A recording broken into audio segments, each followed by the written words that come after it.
بسم اللہ الرحمن الرحیم۔ مطالعہ فقہ میں اب اسپیشلی اس سے پہلے ہم جتنی فائنینس سے متعلق جتنے سوالات پیدا ہوئے تھے تو اس کی ہم نے اسٹڈی کی تھی، جس میں اسلامک بینکنگ اور انشورنس یا تکافل جس کی پوری بات ہم کر چکے ہیں پچھلے لیکچرز میں۔ تو اب ہوا یہ کہ فقہا نے ایک مسلم فائنینسنگ انسٹیٹیوٹس میں اکاؤنٹنگ اور آڈٹ کا طریقہ کیا ہونا چاہیے، اس کو کہتے ہیں accounting and auditing standards in Muslims financial institutions ہونی چاہیے۔ تو یہ اس کی ڈیٹیل میں آپ کے سامنے عرض کرتا ہوں۔ تو ایک طرح کا ماڈرن فقہا نے یہ کام کیا ہوا ہے، تو وہ آپ کی خدمت میں عرض کر دیتا ہوں، اس سے آپ کو ایک اندازہ ہو جائے گا کہ جناب ایسا کام ہوا ہے۔ سٹارٹ سے پہلے ہم قرآن مجید سے سٹارٹ کرتے ہیں کہ جس میں اللہ تعالیٰ کے احکامات ہیں۔ اب یہ پورا یہ انگلش میں ہی یہ ہے، لیکن میں اس کا ترجمہ بھی عرض کر دیتا ہوں۔ ارشاد ہوا بسم اللہ الرحمن الرحیم، ان اللہ یأمرکم ان تودوا الامانات الی اہلہا واذا حکمتم بین الناس ان تحکموا بالعدل ان اللہ نعم ما یعظکم بہ ان اللہ کان سمیعا بصیرا۔ Behold, God bids you to deliver all that you have been entrusted with unto those who are entitled thereto, and whenever you judge between people, to judge with justice. Verily, most excellent is what Allah exhorts you to do. Verily, God is all hearing, all seeing.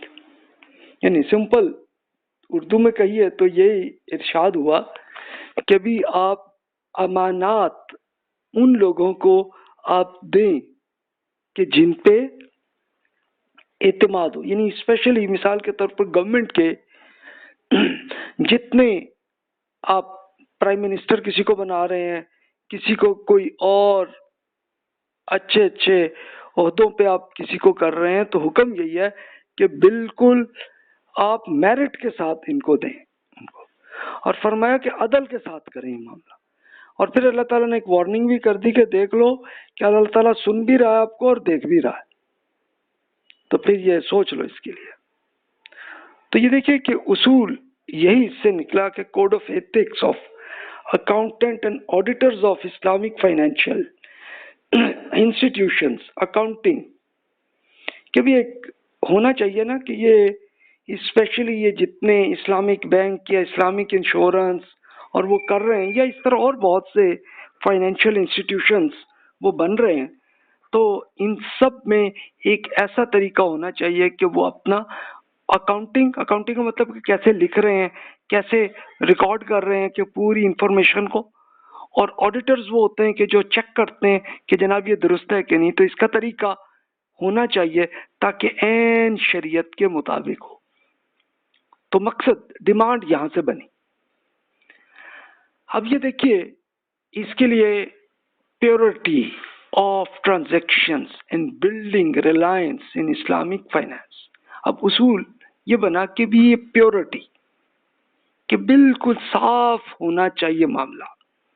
Islamic banking industry is presently growing at a very high pace۔ یہ حقیقت ہے، یعنی 1990 سے لے کے جو بھی Islamic bank بنے تو بہت سارے مسلمان کے جو قرآن اور سنت کے مطابق عمل کرنا چاہ رہے ہوں تو وہ پھر ان کے پاس جتنی بچت بھی ہوتی ہے، جتنا کیش بھی ان کے ہاں ہوتا ہے، تو وہ پھر اسلامک بینکوں میں جمع کرا دیتے ہیں۔ تو اس لیے اصل میں ڈیمانڈ یہاں سے آئی نا کہ وہ چاہ رہے ہیں کہ وہ دین پہ عمل ہو، اور یہ کہہ رہے ہیں کہ یہ بینک والے کہ ہم جناب قرآن اور سنت کے مطابق عمل کر رہے ہیں۔ تو اب ہوا یہ کہ واقعی یہ ایک پوری انڈسٹری بہت پھیلنے لگی، اور بہت سارے لوگ جن کی جتنی بچت ہوتی رہی تو وہ لگاتے رہے اور لگا بھی رہے ہیں آج کل. One of the critical issues. اب اعتراض کیا ہے اس پہ؟ اس انڈسٹری میں، انڈسٹری سے مراد یہ وہی جو اسلامک بینکنگ کر رہے ہیں، تو اس کا اعتراض وہی ہے جو پچھلے 2 لیکچرز پہلے میں آپ کی خدمت میں عرض کر رہا تھا کہ بہت سی ایسی ٹرانزیکشنز ان کی ہوتی ہیں کہ جو خود قرآن و سنت کے خلاف نظر آتی ہیں، جس پہ اعتراضات جتنے تھے میں نے آپ کے سامنے عرض کر دیے تھے. تو بھی یہ چیک کر لیں کہ یہ پیورٹی ان ٹرانزیکشنز وچ in longer run will ensure reliance of Muslims Ummah in this model of Islamic finance and banking. کہ بھی تاکہ یہ جتنی فائنانس جو کچھ بھی پیسے آپ لگا رہے ہیں تو اس پہ بینک بھی پھر، اور اسی طرح انشورنس کمپنیاں بھی، اسی طرح اور بھی فائنینشیل انسٹیٹیوشنز کے جہاں پہ آپ بھی انویسٹ کر رہے ہیں تو وہ صحیح حلال طریقے سے ہی آپ کی آمدنی آپ کو ملے. If this issue at this stage is ignored, it may result in a disaster in the name of Islamic finance.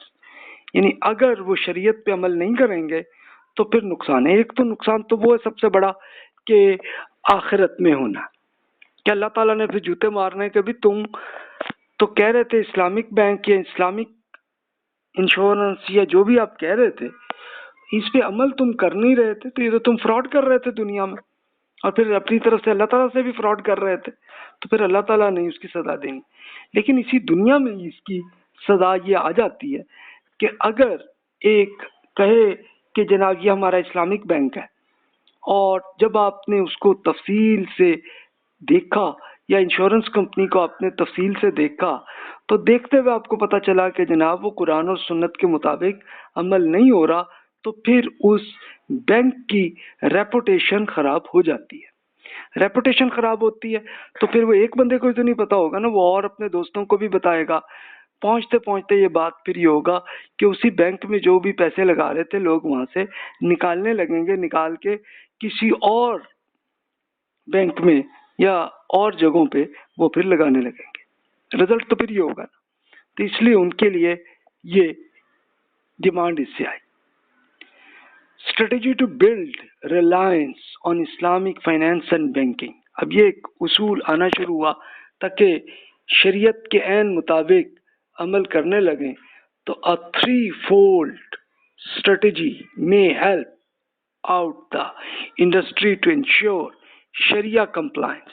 اب یہ شریعہ کمپلائنس کیا ہے؟ کمپلائنس کا مطلب یہ ہوتا ہے کہ اس پہ عمل ہو رہا ہے، اور شریعہ آپ جانتے ہیں کہ جو اللہ تعالیٰ کے احکامات ہیں قرآن اور رسول اللہ صلی اللہ علیہ وسلم کی سنت میں، تو یہ لازمی ہونی چاہیے.